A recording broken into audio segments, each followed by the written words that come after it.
Me that the judge don't make the rules here. That was. Who told you that? Oh, hold on. Mr. Flanagan, call Mr. Farmer right now. Today, we'll be going through some of the most satisfying moments where these judges delivered justice and ended up owning these corrupt cops who were taken to the cleaners. All of this could have been avoided if you and your fellow officers just did your job. My dad would still be alive. In the second degree, the defendant is sentenced to an indeterminate sentence of imprisonment, having as its minimum 25 years in state prison as its maximum life in state prison. On December 9th, 2024, officers at Marcy Correctional Facility beat Brooks, who was serving a 12-year sentence for assault. The beating tragically ended his life the following day. Now, the officer is in court to hear the sentencing. The defendant was convicted after jury trial of both counts 1 and 2 submitted to the jury.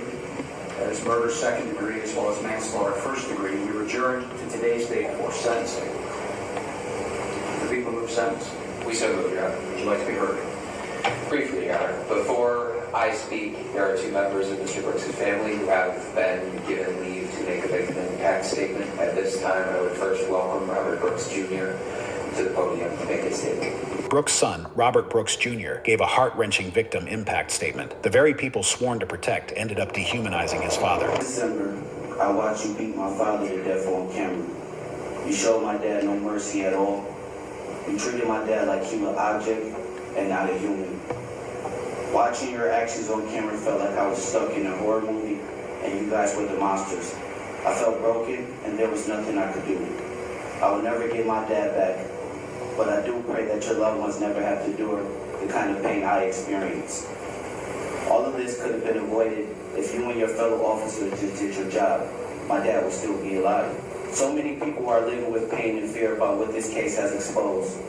What happened in this courtroom matters. So I pray that the courtroom imposes a sentence severe enough to tell correctional officers that they cannot treat incarcerated people like animals. And I pray that this court imposes a sentence severe enough to tell incarcerated people that their lives matter. Thank you. Adding more weight to the courtroom, Brooks's brother, Jared Ricks, also stepped forward to give a statement, bringing another powerful perspective on the tragedy and the officer's shocking actions. Good morning, Judge Bauer. As I've sat in this courtroom over the last year and listened to the evidence Mr. Fitzpatrick and his team have presented, I appreciate the care and attention you've given to the facts and the law in this case. As you previously stated, the number of lives that have been directly affected by my brother's murder is unthinkable, and I couldn't agree more. Life, liberty, and the pursuit of happiness are the inherent rights declared by our founding fathers. Or abuse it, the consequences can be deadly, and Brooks tragically paid the ultimate price. From the very beginning, this case has always been about the video. It's been about what that video showed. And it showed Mr. Kingsley from the very beginning, one of the first images we all saw when the media released those videos, snapping. As in his entire 300-pound frame, he lifted a 140-pound restrained man, Brooks' family, sit in the courtroom, surrounded by people they didn't know, and watch somebody they love die. And manslaughter in the first degree. Before Judge Robert Bauer delivered Kinsley's sentence, the attorney didn't hold back, calling for the maximum sentence, citing the unimaginable loss and the sheer horror inflicted on Brooks's family. As an English here, I'd like to express my sincerest condolences to the Brooks family and the tragic loss that they suffered. I know nothing I say or do can ever change that outcome. I understand that. All of the events that happened over the last 3 days of Mr. Brooks' life should never have happened. Every single incident was senseless. Nonetheless, I would like to offer my heartfelt apology to the Brooks family. I am so sad to think that any action of mine led to his untimely death. The words cannot express how truly saddened and heartbroken I am that I was involved in such a tragic event that took someone's life from them. I, like many others, including the Brooks family, will have to live with that for the rest of my life. Kingsley was allowed to speak and apologize to the Brooks family, but no words could ever undo what he had done. The conviction for murder in the second degree, the defendant is sentenced to an indeterminate sentence of imprisonment, having as its minimum 25 years in state prison as its maximum life in state prison. As to the conviction for manslaughter first degree, the defendant is sentenced to a determinate sentence of 25 years in state prison, along with 5 years of post-release supervision. Those sentences just imposed are ordered to run concurrent with one another. In addition, there is imposed a mandatory state surcharge, crime victim, and DNA fees totaling $375. The defendant is committed for the term of the sentence. David Kingsley was sentenced to 25 years to life for murdering Robert Brooks. It's the first time a New York State correctional officer has been convicted and sentenced for murdering an inmate. The other officers involved in his death were also charged. 2 were acquitted, 1 still awaits trial, and 6 others took plea deals. The verdict sends a powerful message that the abuse of power never goes unchecked. This killer cop got what he deserved, and this next case shows how a judge exploded when her authority was challenged by an officer. They told me that the judge don't make the rules here. That was the quote that they. Who told you that?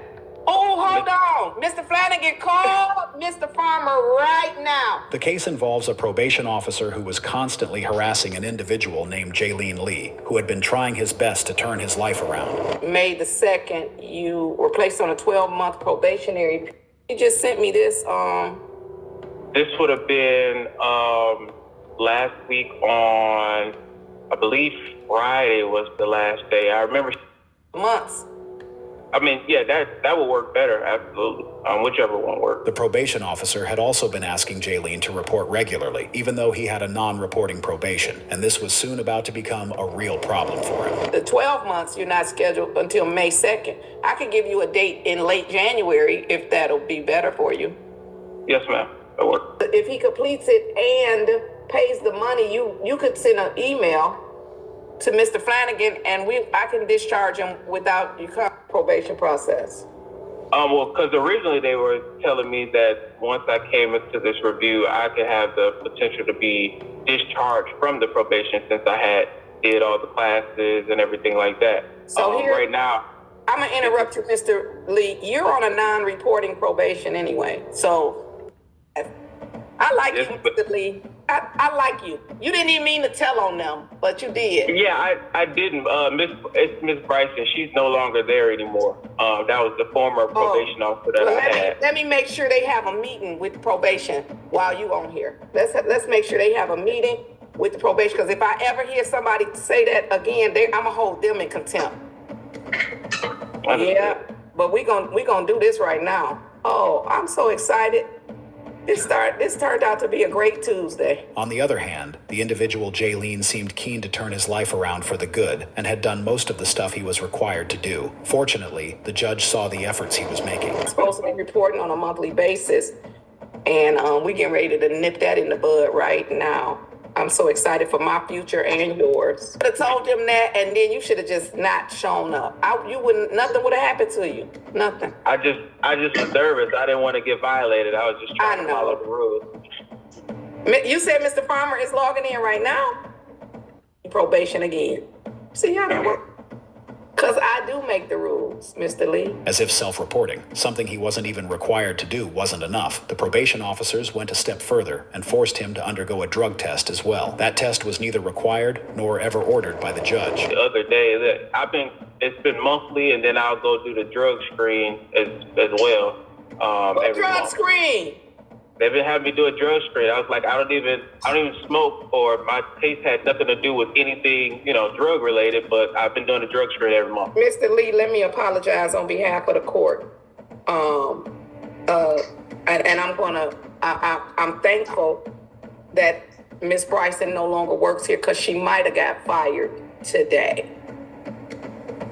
Understood. So you do not have to drug test. My order specifically says no urinalysis was ordered. And so what I be supervised by someone who no longer works here. So that's good, because they might have got fired today if they still worked here. Miss Bryson